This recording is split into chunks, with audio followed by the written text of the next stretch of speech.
I am going to tell about two question essay. Two question essayda asosan ikkita usulda yoziladi. Birinchisi o'sha planni tuzib olamiz, ya'ni planlarda o'sha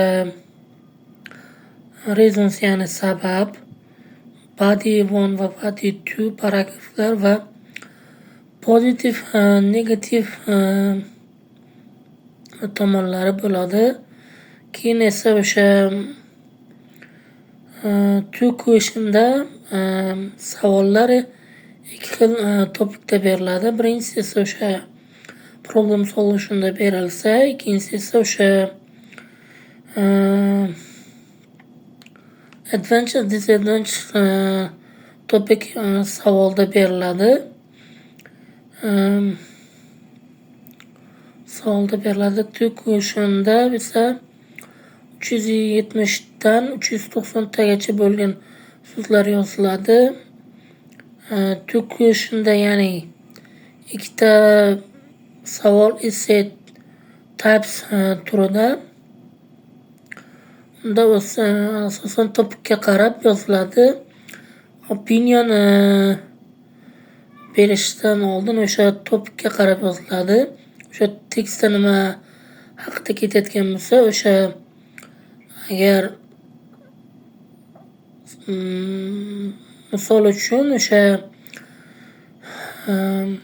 reklama haqida bo'layotgan bo'lsa, hozirgi kunda o'sha insonlarning nima uchun reklama kerak emasligining sabablari birinchisi o'sha introductionda berilib boriladi.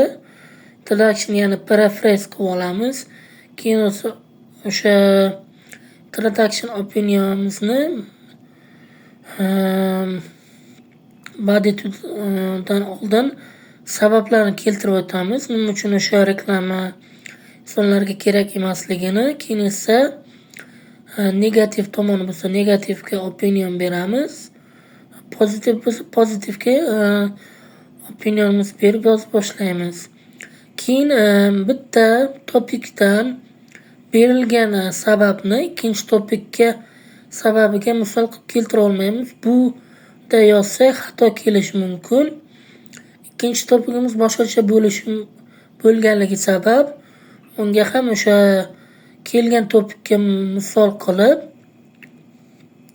reasons bera olishimiz mumkin.